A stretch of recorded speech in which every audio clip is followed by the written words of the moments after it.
Indiana Hoosiers are 3-0 as IU gets set to start Big Ten Conference play this Saturday night in a primetime showdown against Michigan State in a game you can see right here on BTN. We welcome in Indiana head coach Tom Allen, kind enough to join us just a couple of days before kickoff. Tom, you're 3-0 despite the fact that you've had key injuries, some significant absences. I know it's a broad question, but how have you guys remained undefeated to this point?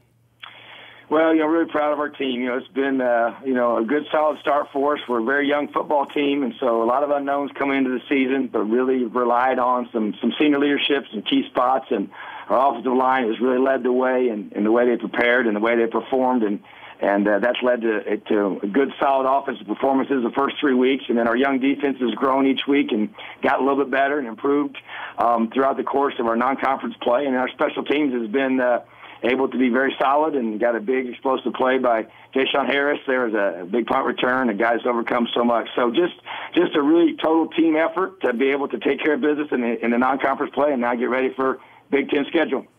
That offensive line has been terrific. They've given Peyton Ramsey the chance to put up some terrific numbers this year, and he's done it in some adverse conditions, not ideal weather-wise for quarterback to put up some of the numbers he's put up. How would you rate his importance to your team, both in productivity but also in his leadership, Tom?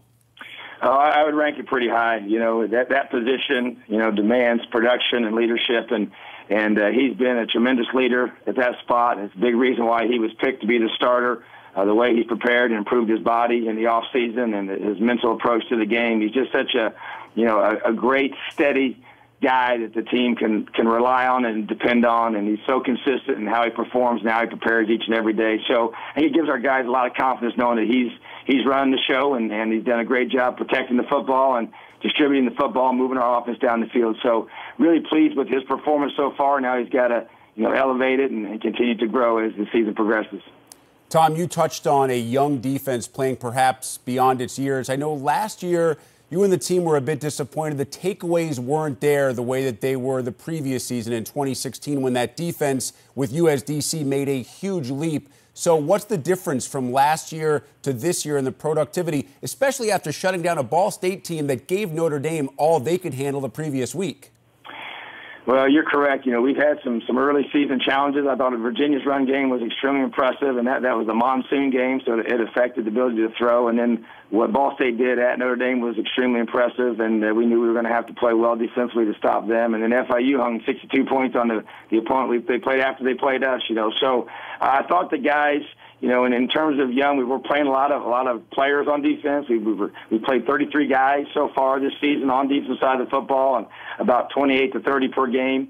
And that's by design in order for us to be able to stay fresh and to be able to finish the way we know we need to late in the games and late in drives. And so I just think they're very athletic. There's a lot of buy-in, a lot of new faces for sure, but we're trying to create the a system for them to play in that they can be successful and play a lot of guys. And I think we play really, really hard.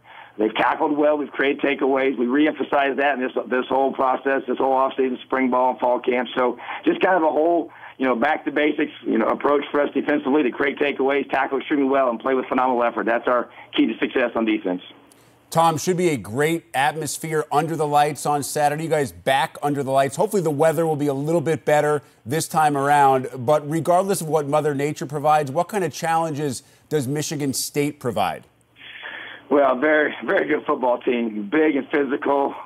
They just do such a great job. Coach Antonio is just one of the best coaches in the country. I have so much respect for him and how hard his kids play. Defensively, they're hard to run against, and they just don't give up many big plays. They're really, really disciplined and well-schooled. And then offensively, they got so many weapons and big receivers, big running backs, big quarterback that's is really a seasoned guy and a very experienced offensive line. So, we're going to have our hands full for sure. We're going to have a great atmosphere. Our renovated stadium is complete now, and it's an awesome atmosphere and beautiful stadium, and fans are going to be there in full force. And just we've got to be able to take that next step as a team as we continue to grow a young team and develop and learn to be able to play our very best in this kind of setting.